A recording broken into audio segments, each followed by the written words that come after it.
everyone, my name is Vita. Here I want to explain about part of speech. I hope my explanation can be understood by all of my friends. Okay, I start with the explanation. Part of speech merupakan klarifikasi dari kata-kata yang dikategorikan dari peran dan fungsinya dalam struktur kalimat sebuah bahasa. Part of speech dibagi menjadi 8. Yang pertama itu nouns. Dalam suatu kalimat, noun bisa berfungsi sebagai subjek, objek langsung, objek tidak langsung, pelengkap subjek, atau objek dari sebuah preposisi. Nouns dibagi menjadi 8 bagian, yaitu countable nouns. Kata benda berwujud yang dapat dilihat oleh mata juga bisa diraba oleh tangan. Contohnya dari friend menjadi friends. Yang kedua, irregular nouns, bahwa benda tersebut tidak dapat dihitung persatu, melainkan biasanya berbentuk ukuran satu kesatuan, seperti berat dan massa, dan lain-lain. Contohnya water dan sugar. Yang ketiga, kata benda berdasarkan gender.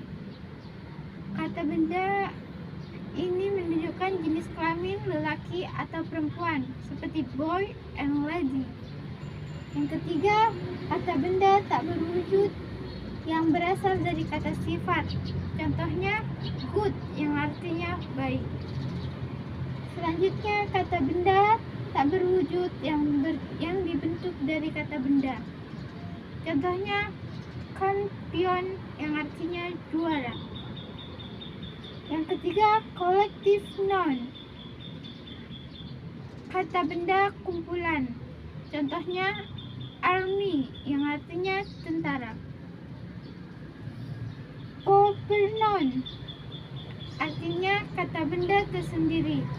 Contohnya nama kota, negara, perusahaan, dan lain-lain.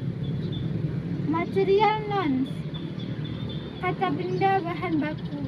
Contohnya gold yang artinya emas. Berikutnya kita pindah ke pronoun. Pronoun adalah kata ganti dalam bahasa Inggris, berubah bentuk apabila diterapkan dalam kalimat bergantung dari fungsinya masing-masing subjek, seperti subjek, objek, kepunyaan, atau kata ganti refleksi. Pronoun mempunyai beberapa jenis, yaitu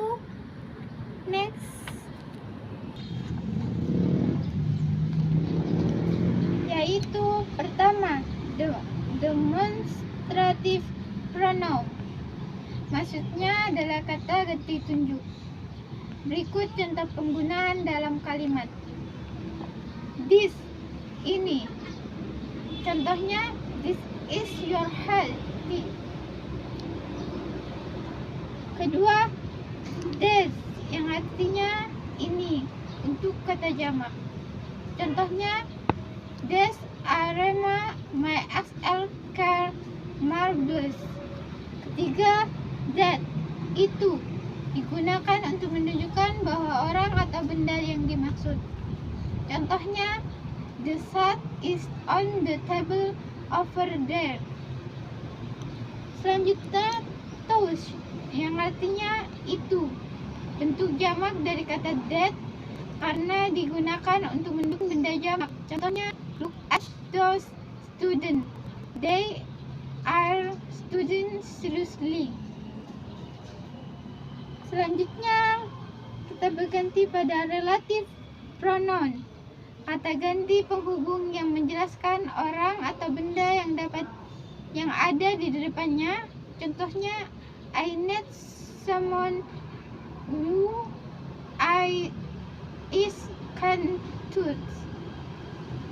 Selanjutnya, interrogative pronoun, kata ganti yang digunakan dalam kalimat tanya. Who did you see at the post office? Selanjutnya kita berhenti pada adjektif, kata sifat, menjelaskan kualitas dan juga sebagai pembatas kata benda. Adverb, kata yang digunakan pada kata kerja, kata sifat, atau kata keterangan. Yang pertama, adverb of manner, keterangan cara. Contohnya, he always does his work seriously. Kedua, adverb of time, keterangan waktu. Contohnya, the people here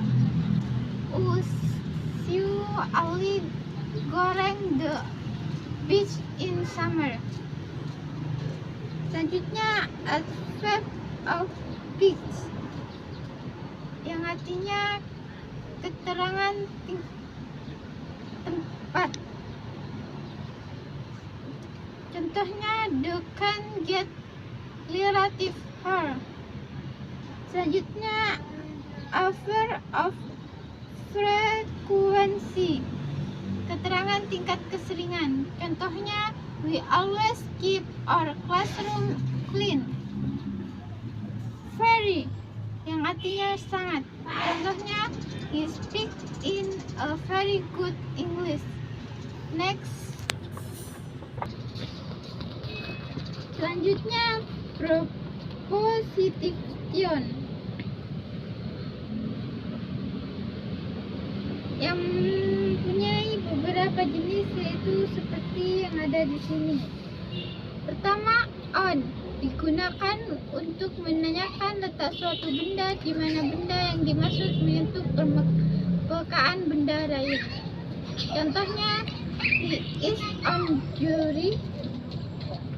Selanjutnya, in, contohnya, the are 7 days in a week.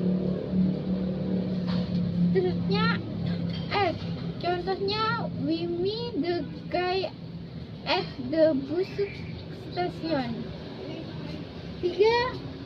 Keempat, under, contohnya, the cat is under the table. Below, contohnya, the sunset goes below the horizon. Above, contohnya, the top is above atau over 10 toes. Beside, contohnya, you are quality tell beside your father. In front of, contohnya, the are two mango there in front of their house. Selanjutnya, behind, contohnya, the French kid is hiding behind his mother. Selanjutnya, between, contohnya, the letter B comes between A and C. Selanjutnya, among atau among, contohnya, the teacher is sitting among her students. Selanjutnya kita beralih ke articles. Articles ada beberapa jenis, ada 3 jenis, yaitu a, and, dan the. Selanjutnya kita berlari ke verb. Verb artinya kata kerja, menyatakan apa yang seorang atau sesuatu lakukan. Verb memiliki beberapa jenis, yaitu sebagai berikut. Yang pertama, kata kerja transitif adalah kata kerja dalam penggunaan dalam kalimat harus diikuti oleh objek. Contohnya, I need a pen. Kedua, kata kerja intransitif. Kata kerja intransitif adalah kata kerja yang tidak memerlukan objek. Contohnya, the baby still. Yang ketiga,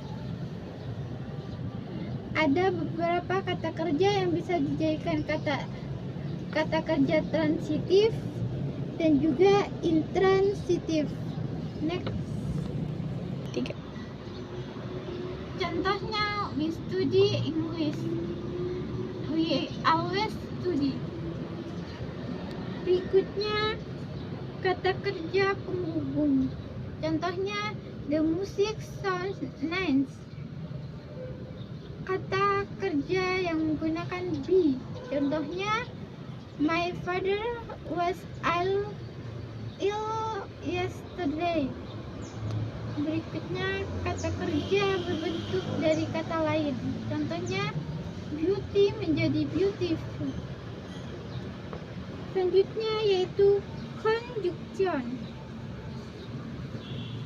Conjunction ada dua.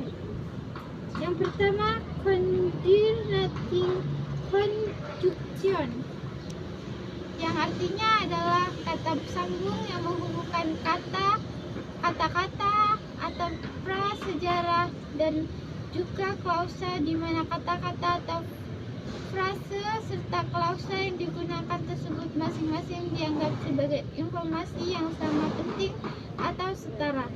Contohnya, always very hungry so I ate much. Berikutnya, campuran. Sering juga kita menggunakan coordinating conjunction dan subordinating conjunction sekaligus dalam kalimat majemuk. Contohnya, Sheila invited mereka to come to her wedding party, but I can't come because the day was raining very hard and the storm was terrible. I thought I felt very sorry. That's my explanation. I hope you can understand what I'm explaining. Thank you for taking the time to hear my explanation.